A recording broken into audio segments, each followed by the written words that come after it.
Hello my friends, welcome back to my channel. Today I have some book recommendations for you that have damaged heroes. So a damaged hero is one of my favorite things to read about. I love these heroes who are either scarred or they have gone through some emotional trauma or something that has really caused them a lot of grief and pain, and because of that they're maybe a little more withdrawn and they kind of are a little harder to get to open up to the heroine, and they're just broody and they're just great. So I have some books here that I have read and loved that all feature a damaged hero of some type. Some of them have physical disabilities that happen to them, or some of them, most likely, it's some type of an emotional trauma that they've gone through that has caused them to really not want to be hurt. So let's go ahead and get started. So the first book, and the book that inspired this video, is Darling Beast by Elizabeth Hoyt. This is part of her Maiden Lane series, and I absolutely love and adore this series. I think each book is pretty fantastic, but this one is probably top for me. This is, if not my favorite, it's tied with my favorite one. So this book has to deal with Apollo, who is our hero, and in previous books we find out that he was wrongly imprisoned for murder, and as he was imprisoned one time he was beat so badly that he became mute because of this. He escapes and he finds this tiny little garden next to this burned down, run-down theater that he decides he's going to live there and take care of the garden. And then we meet our heroine Lily, who is London's premier actress, and she also comes to this burned down theater. She's really hard on her luck, and she decides to live there with her maid and her young son. She ends up meeting Apollo and not realizing that he is mute, and just is completely overwhelmed with this huge, beautiful man who is very quiet but also very gentle, even though he seems to be so gruff and tough and really just this man who looks dangerous. But when she watches his interaction with her son, she sees that he really has this gentleness, and as he is going about reading some of her scripts, she suspects that he's not really mute after all, but that she can kind of hopefully draw that out in him. They have a beautifully romantic relationship, and I loved and adored this couple so much. This is one of my favorite damaged hero romances. I think it was done to perfection, and I highly recommend that you check this book out. You don't necessarily have to read this series in order. You could read this as a standalone. I mean, I love pretty much all of the books there are. I enjoy all of them, but definitely read this one. It was so good. Okay, the next book that I have to recommend is The Air He Breathes by Britney C. Cherry. This is also part of a series. This is part of her Element series, but this one, you can all read these as standalones, like they're not connected, so you're not going to be missing anything if you read this out of order. So this book follows Tristan, our hero, who has sort of a mysterious trauma that he has gone through, but it is very, very profound, and it has really changed who he is and how he interacts with the world. He's really known as this bad guy, this villain, just like so mean, and everyone like avoids him because he is just so cold in this town. But our heroine ends up moving into this town, Elizabeth, and she meets him, and she has a little bit of a kind of, not really snarky, but she doesn't put up with his rudeness, and she kind of calls him out on it. She's a very gentle and kind person who is also dealing with some pretty severe trauma of her own, and she also has a child, and that's ultimately what kind of ends up connecting them, is Tristan bonds with their child, kind of similarly to Darling Beast. But the thing that I really loved about this book specifically is the hero's softening towards the heroine, because he is such a hard, angry, cold, mean man in the beginning, and when he ends up softening towards her, it is just so beautiful. And watching both of them really heal and work on their trauma together was just a thing of beauty, and this is one of my favorite books of all time. This whole series by Britney C. Cherry is wonderful, and this one I think is a little bit underrated. I don't hear people talk about this very often. I think you could probably say that all of the heroes in this series are a damaged hero, but Tristan remains one of my favorites. It's a beautiful, beautiful romance. Okay, the next book that I have to recommend is a recent read of mine, and this is also a new release, and that is Scoundrel of My Heart by Lorraine Heath. I absolutely loved this book. This is a historical romance. It just came out last month, and it was a fabulous read, and the hero in here is really what made it fabulous for me. He starts off, his name is Griff, he is the second son, so he's known as the Spare, and he starts off being a little bit cocky and a little bit arrogant, sort of projecting that as a way to cover up that he's a little bit insecure that he's the Spare and he's not really going to amount to much because he's not going to end up with the title like his brother would. And then we have our heroine, Lady Catherine, who is friends with Griff's sister, but Catherine and Griff sort of work on this arrangement that results in her attracting the attention of a duke, because Catherine needs to marry a titled man in order to get this inheritance from her grandmother. She feels a little bit betrayed because of how this arrangement came to pass and what Griff actually did to it, because these two did have feelings for one another, even though it was sort of impossible for them to be together. So, something terrible happens in that Griff's dad is accused of treason, so his family is stripped of their titles, they're cast out of their property and their lands, and Griff ends up relying on his own hands, body, and mind to sort of make sure his family, which is basically his sister and his brother, are able to survive with literally nothing. So he is very much a self-made man, and the result of what he does to make sure his family can survive causes him to be pretty damaged. Both he ends up with some physical injuries and scars, but he also ends up with sort of not really a hardened heart, but he's definitely more careful about his feelings, and he's a little bit more guarded, and so he's a little bit reserved and definitely a little bit damaged. And when Catherine ends up meeting him again, when her courtship with the Duke is sort of coming to a head, she feels all of those same passionate emotions coming back to the surface, and she realizes that she wants him despite his damage. And it's beautiful, it's so lovely. I absolutely love this hero, I love this couple, this is one of my favorite romances of the year. So the next book that I have to recommend is Hookshot by Kennedy Ryan. Hookshot features Keenan, who is an NBA star, and he is very successful in his career. He was married and has a daughter, and he was cheated on by his wife, so he is very, very wary of women and falling in love, and he really definitely has this sense of being guarded and not really wanting to trust and to fall in love again. And it's really a beautiful portrayal of what that would do to our hero. I feel like oftentimes if we hear about some cheating that happens, it can sometimes be from the heroine's point of view. So I really enjoyed this perspective from our hero and what that did to him and how it affected his future relationships and how he felt about himself. Even though he is this hugely successful athlete, he was still just absolutely gutted when his wife cheated on him. And then our heroine is Lotus, who is also dealing with some pretty severe trauma and abuse of her own. And she meets him, and he is just completely blown away with her and is relentless in his pursuit of her.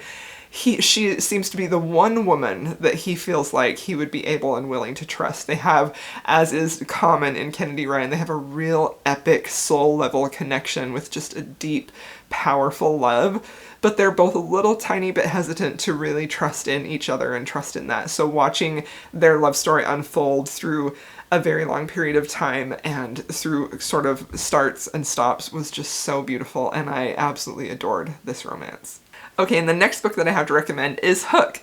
This is an MM romance. It is a contemporary and a dark romance, and it is sort of a modern retelling of a Peter Pan story, basically. So we have Hook, who is the captain of a group of pirates who are basically criminals, and he is running this job for Croc, who is sort of this crime lord in the area and is running drugs and all kinds of other terrible things like that.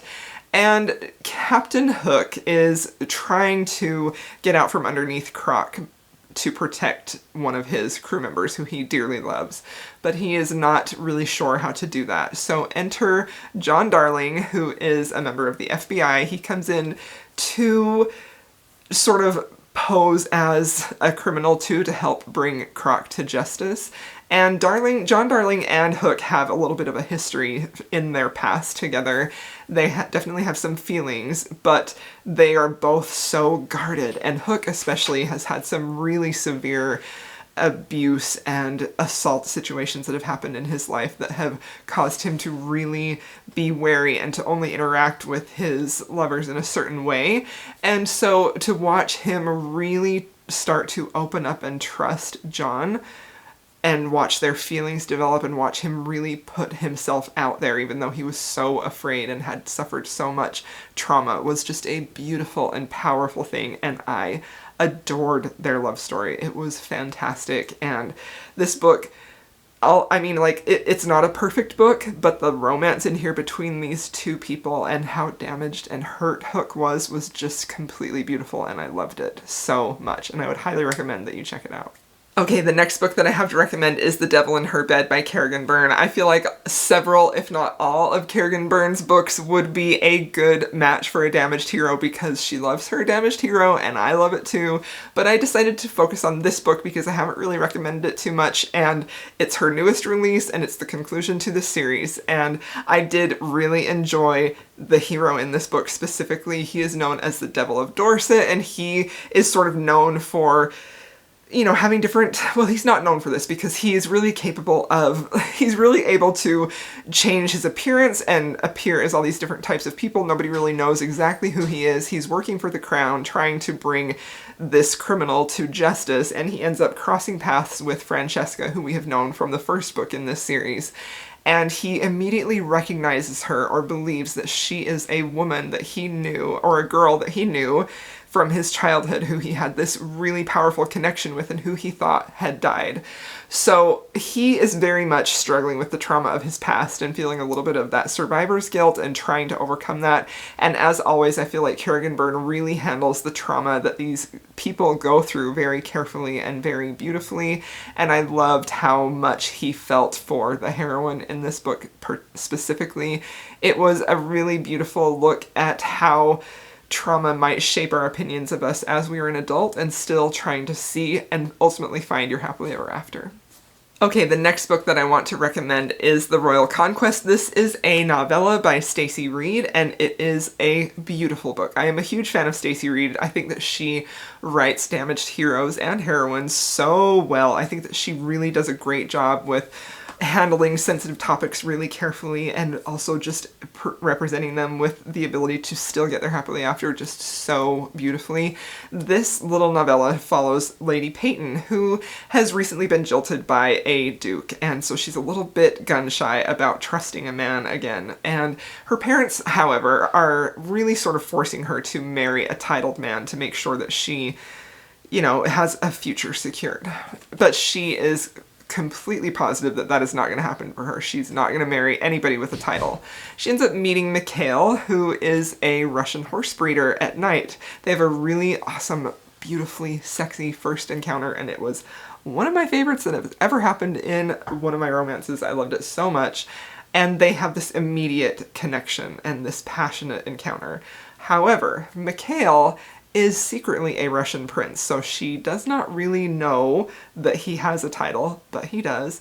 And there's also something that is interesting and also sort of heartbreaking about Mikhail in that he also has gone through some pretty significant trauma in his past, so that he can only be intimate with someone in a very specific way, and that has an impact on their relationship throughout the entire book.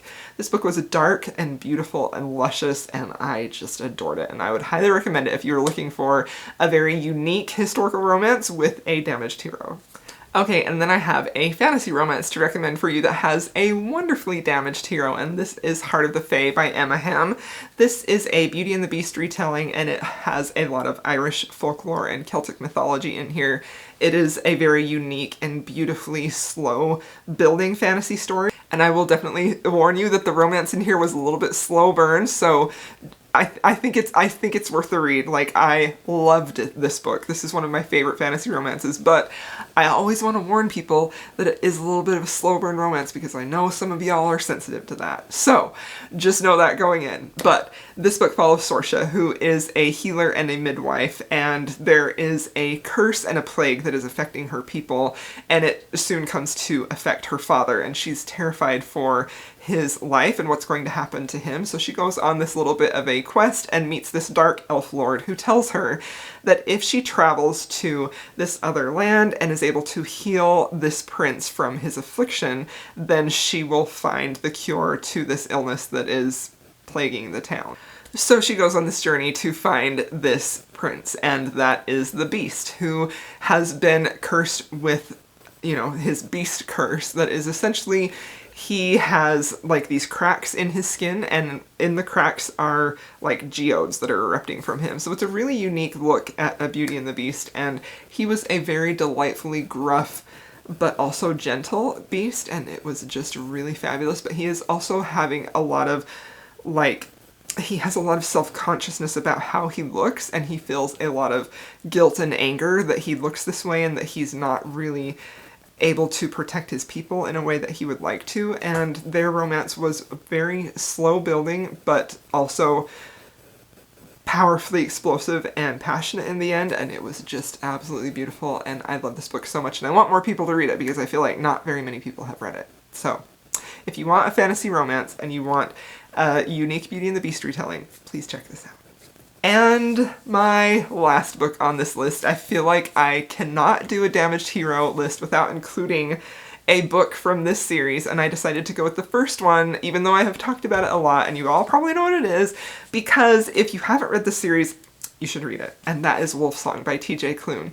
Now, pretty much all of the books in this series have a damaged hero of some type, and this book definitely does with Ox. We meet Ox when he is a very young boy in this book. He moves to Green Creek, and he is about 12 years old, and he really has some emotional trauma from how his father treated him. His father was terrible to him, and that effect of how his father was so terrible to him and how he abandoned him so young, him and his mother, has an effect on Ox throughout his entire life. And he's really hesitant to see the value that he brings to any relationship or to anyone else in any setting. He really struggles with seeing his value. And watching him find Joe, they meet when they're very young. There's a little bit of an age gap there, but they start out as friends. So Ox is, I think, like 16, and Joe is just a child when they meet, and they have a really sweet friendship that doesn't grow into anything until many, many years later when they're both adults. But watching him really start to see Ox, really start to see his value as a person through and because of Joe and how he loved and adored him and was always seeing the good in him, was just such a beautiful, beautiful expression of love. And I adore this book so much, and this is definitely a book that is talked about often, but I had to mention it because it is one of my favorite Damaged Hero stories, and I love and adore this book so much. So there we have it. There are my recommendations for romances with damaged heroes. I hope you enjoyed this video. Let me know if you have a book that you would recommend that also has a damaged hero in the comments. I would love to hear that. And thank you so much for watching. I will see you in my next video.